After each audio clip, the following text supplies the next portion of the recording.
Hi hello friends, எல்லாரும் எப்படி இருக்கீங்க? நல்லா இருக்கீங்களா? ப்ளீஸ் நம்ம சேனலை சப்ஸ்கிரைப் பண்ணலன்னா சப்ஸ்கிரைப் பண்ணிட்டு பாருங்கள். இது என்னோட கிச்சன் தாங்க. மார்னிங் எப்போவுமே நான் 4:30 இல்லை 5:30க்கு எழுந்திரிச்சிருவேன். ஏன்னா நம்ம ஒரு 15 மெம்பர்ஸ் கிட்ட சமைச்சு கொடுத்துட்ருக்கோங்க. எஸ்எக்ஸ் ஹோம் ஃபுட் சர்வீசஸ்னு ஒன்று ரன் பண்ணிட்டு வரோம். காலையில் பார்த்தீங்கன்னா நான் தண்ணி வச்சுட்டேன், தண்ணி கொதிச்சுட்ருக்கு. நெக்ஸ்ட்டு பார்த்தீங்கன்னா குக்கரில் பருப்பு வச்சுருக்கேன். கூடவே நான் சாம்பார் பொடியும் தக்காளியும் சேர்த்து போட்டு வச்சுருவேன். அரிசி ஊற வச்சுருக்கேன். நைட்டே காராமணியும் ஊற வச்சுட்டேன். இன்றைக்கி நம்ம என்னென்ன பண்ண போகிறோம், எப்படி அங்கே பிளேட்டிங் பண்ண போகிறோம், இதெல்லாம் தான் நான் உங்களுக்கு காமிக்க போகிறேன். ஃபஸ்ட்டு நான் இன்றைக்கி பண்ண போகிறது பம்கின் சாம்பாருங்க. பம்கின் சாம்பாருக்கு பம்கின்லாம் கட் பண்ணி வச்சுக்கிட்டேன். அதுக்கப்புறம் நான் என்ன பண்ணேன், பம்கின் சாம்பார் வைக்க ஆரம்பிச்சிட்டேன். பம்கின் சாம்பாருக்கு தனியாக ஒரு வீடியோ போட்டிருக்கேன். அதை போய் செக் பண்ணி பார்த்தீங்கன்னா பம்கின் சாம்பார் எப்படி வச்சுருக்கேன், எப்படி வச்சா நல்லா இருக்கும்ன்றதெல்லாம் நான் அதில் சொல்லியிருப்பேன். அதில் போய் பாருங்கள். இப்போவுமே சாம்பார் வைக்கும்போது ஃபஸ்ட்டு நம்ம வெங்காயத்தை வதக்கிட்டு நம்ம என்ன காய் போடுறோமோ அதை போட்டுட்டு கூடவே கொஞ்சம் சாம்பார் பொடி, புளி தண்ணியெல்லாம் போட்டு நல்லா கொதிக்க வச்சுட்டு அது ஒரு 10 மினிட்ஸ்க்கு மேலே கொதிக்கணுங்க. நல்லா பபிள்ஸ் வந்துக்கிட்டே இருக்கணும். அதுக்கப்புறமா நம்ம பருப்பு ஊற்றினா மட்டும்தான் அந்த சாம்பார் ரொம்ப நல்லா இருக்குங்க. என்னுடைய அளவு லிமிட் பார்த்தீங்கன்னா இப்போ நான் வச்சிருக்கிற குண்டான் சைஸ் தான். இதுதான் நான் ஒரு 15 மெம்பர்ஸ் டு 20 மெம்பர்ஸ் கிட்ட சாம்பார் வைக்கிற குண்டா.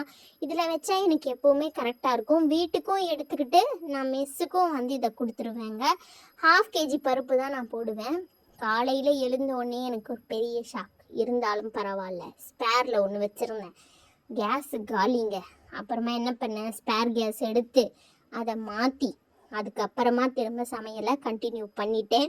கேஸ் எல்லாம் செட் பண்ணி முடிச்சுட்டு நான் திரும்ப சமைக்க ஆரம்பிச்சிட்டேங்க.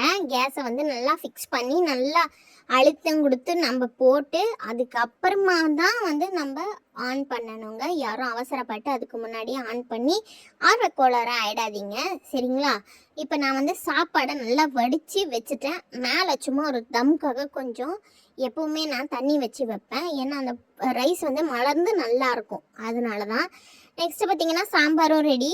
அப்புறம் அப்பளம் ரெடி பண்ணிட்டேன். அப்பளம் ரெடி பண்ணதுக்கு அப்புறமா நான் எப்போவுமே செய்யும் போதே அந்த வேலையை நான் பேக் பண்ண ஆரம்பிச்சிடுவேன். சாப்பாடு செஞ்சு முடிச்சிட்டேன்னா வீட்டுக்கு கொஞ்சம் எடுத்துகிட்டு பேக் பண்ணிவிடுவேன். இப்போ அப்பளமும் நல்லா பொரிச்சு வச்சுட்டேங்க. வெளியில் போய் பார்த்தேங்க. இன்றைக்கி ஆக்சுவலாக 28 அக்டோபர் 2025. சரியான காற்று மழை. ஏன்னு கேட்டிங்கன்னா ஏதோ மோந்தா புயல் அப்படின்னு ஒன்று வருதான். நம்ம உயிரை எடுக்குதுங்க. செம்ம காற்று, செம்ம மழை. சரி, ரிட்டர்ன் டு ஒர்க்குன்னு வந்துட்டேங்க.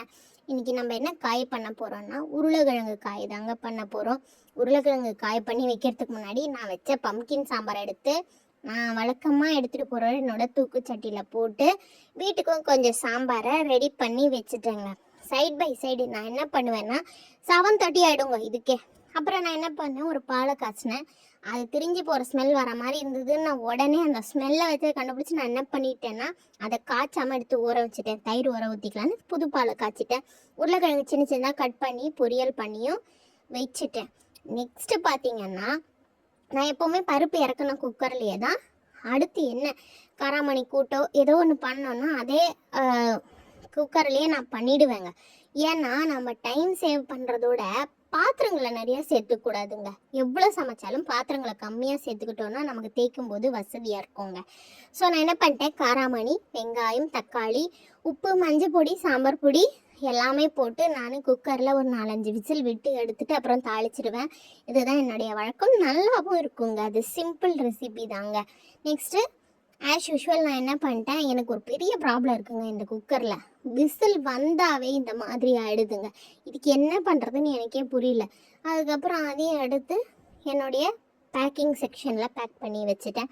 நெக்ஸ்ட்டு பார்த்தீங்கன்னா அடுத்து நம்ம வெஜ் புலாவ் பண்ணுறதுக்காக நான் என்ன பண்ணேன்னா இஞ்சி பூண்டு எல்லாத்தையும் போட்டு பேஸ்ட் பண்ணி வச்சுக்கிட்டேன். அதுக்குள்ளே நான் என்ன பண்ணுவேன்னா எல்லா இடத்தையும் க்ளீன் பண்ணி வச்சுக்கலாம், அப்புறமா வெஜ் புலாவ் பண்ணலான்னு சொல்லிட்டு எல்லாத்தையும் க்ளீன் பண்ணி ரெடி பண்ணிட்டேன். சைடு கேப்லேயே தேங்காய் பாலும் எடுத்து ரெடி பண்ணி வச்சிடலான்ற ப்ராசஸ்க்காக தேங்காவை கட் பண்ணி போட்டு மிக்ஸி போட்டு தேங்காய் பாலையுமே கூட நான் எடுக்க ஆரம்பிச்சிட்டேன். தேங்காய் பால் எடுப்பது எப்படின்னு ஒரு வீடியோ போட்டிருக்கேங்க. தேங்காவை நல்லா கட் பண்ணி போட்டு அதை ஒரு வாட்டி அலசிக்கணும். அப்புறம் மிக்சியில் தண்ணி ஊற்றி ஒரு டம்ளருக்கு மேலே ஃபஸ்ட்டு தேங்காய் பால் நம்ம எடுத்து வச்சுக்கணும். அதே மாதிரி தாங்க, அதே தேங்காய் திரும்ப அதே ஜார் உள்ள போட்டு நெக்ஸ்ட் இன்னொரு தேங்காய் பாலையும் நம்ம எடுத்து வச்சுக்கிட்டா நமக்கான தேங்காய் பால் ரெடி ஆகிடும். ஃபஸ்ட்டு பால் திக்காக இருக்கும், செகண்ட் பால் கொஞ்சம் தண்ணியாக இருக்குங்க. இவ்வளோ தாங்க ப்ராசஸ்ஸு. இதுக்கு நடுவில் நம்ம காம்போவில் வந்து சப்பாத்தியும் நம்ம கொடுக்குறதால சப்பாத்தி ரெடி பண்ணி வச்சுக்கிட்டோம். சப்பாத்திக்கு சைட் டிஷ் தான் நீங்கள் பார்த்த அந்த காராமணி கூட்டு. இப்போ நான் சப்பாத்தி சைஸ் ஏன் சின்னதாக இருக்குதுன்னு பார்த்தீங்கன்னா, இது காம்போவில் வரதால சப்பாத்தியோட சைஸ் வந்து சின்னதாக இருக்கும். என் பொண்ணு ஒரு சப்பாத்தி காராமணி கூட்டு கேட்டதால் நான் சப்பாத்தியும் காராமணி கூட்டும் அவளுக்காக தனியாக எடுத்து வச்சுட்டேன். இப்போ நம்ம புலாவ் பண்ண ஸ்டார்ட் பண்ணிட்டோம். கீழே வந்து அடுப்பு பற்ற வச்சுட்டு ஒரு சட்டியை தூக்கி மேலே வைங்க. இதுக்கப்புறம் என்ன பண்ணணும்னா, தேவையான பொருட்கள்லாம் நம்ம எடுத்து வச்சுக்கணுங்க ஃபஸ்ட்டே. அதுக்கப்புறம் போய் நம்ம தேடிட்டு இருக்கக்கூடாது, எந்த பொருளையும் நான் இதை மிஸ் பண்ணிட்டேன் அதை மிஸ் பண்ணிட்டேன்லாம். இப்போ நான் சொன்ன மாதிரி புலாவ் பண்ணிங்கன்னா சூப்பராக எக்ஸலண்ட்டாக ஒரு புலாவ் நீங்கள் வீட்லேயே சாப்பிட்லாங்க. பார்த்திங்கன்னா பாஸ்மதி அரிசி இந்த கப்பால் 2 கப்பு அளந்து 2 வாட்டி கழுவி வச்சுருக்கேன். இப்போ வந்து இந்த சட்டி சூடு ஆனதுக்கு அப்புறமா எண்ணெய் நெய் கொஞ்சமாக எண்ணெய் கொஞ்சம் அதிகமாக ஊற்றிக்கோங்க தேவைக்கேற்ப. என்னுடைய தேவைக்கு நான் ஊற்றிட்டேன். ஓகேங்களா? ஆஸ் யூஷுவல் நம்ம போடுற ஸ்பைசஸ் போடணும். ஒரு 10 ரூபா பேக்கெட் ஏலக்காய் ஃபுல்லாகவே நான் போட்டுருவேங்க, வாசனை நல்லாயிருக்கும். நெக்ஸ்ட்டு பார்த்திங்கன்னா வெங்காயம், பச்சை மிளகாய் இதெல்லாம் போட்டு நல்லா வதக்கணுங்க. வதக்குனா அது ஒரு கோல்டன் ப்ரௌன் கலரில் வரும். அது வரைக்கும் நம்ம நல்லா அதை வதக்கணும். வதக்கிட்டு அதுக்கப்புறம் என்ன பண்ணணும்னா, நல்லா வதங்கிடுச்சான்னு பார்த்துட்டு உப்பெல்லாம் போட தேவையில்லை. சில பேர் உப்பு போட்டு வதக்குவாங்க, பட் நம்ம உப்பெல்லாம் கூட போட தேவையில்லை. இவ்வளோ தாங்க பாத்திரம் எந்த நான் சமைச்சதே, இவ்வளோ தான் பாத்திரம். 15 மெம்பர்ஸ்க்கு இவ்வளோ பாத்திரத்தில் தான் சமைச்சேன். நெக்ஸ்ட் என்ன பண்ணுறீங்கன்னா, இஞ்சி பூண்டு பேஸ்ட்டு வீட்லேயே அரைச்சி சேர்த்துக்கோங்க. வெளில வாங்கி சேர்த்திங்கன்னா அவ்வளோ டேஸ்ட் உங்களுக்கு கிடைக்காது. இஞ்சி பூண்டையும் போட்டு நல்லா வதக்கணுங்க. அதுவும் நல்லா வதங்கி வரும். அது வரைக்கும் நீங்கள் வெயிட் பண்ணணும், பொறுமையாக தான் பண்ணணும். நெக்ஸ்ட்டு உங்களுக்கு ஃபேவரட்டான காய்கறிங்க என்னென்ன இருக்கோ அது எல்லாமே போட்டுக்கோங்க. நான் உருளைக்கிழங்கு, கேரட், பீன்ஸு போட்டுக்கிட்டேன். நெக்ஸ்ட்டு பார்த்திங்கன்னா, நம்ம எந்த கப் பால் அளந்தோமோ அதுக்கு 1க்கு 1.5 தண்ணி வைக்கணும்.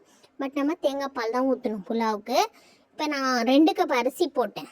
ஸோ நான் 3 கப்பு தேங்காய் பாலை எடுத்து நான் ஊற்றிக்கிட்டேன். ஸோ 3 கப் தேங்காய் பால் ஊற்றினோடனே இந்த மாதிரி இருக்கும். இதுக்கப்புறம் என்ன பண்ணால் லைட்டாக ஒரே ஒரு சிட்டிகை தாங்க கரம் மசாலா அதுக்கு மேலே போட்டிங்க, உங்களுடைய டிஷ்ஷே நல்லா இருக்காதுங்க. ஒரே ஒரு சிட்டிகை தாங்க, அதுக்கு மேலே போடவே போடாதீங்க. ஓகேங்களா?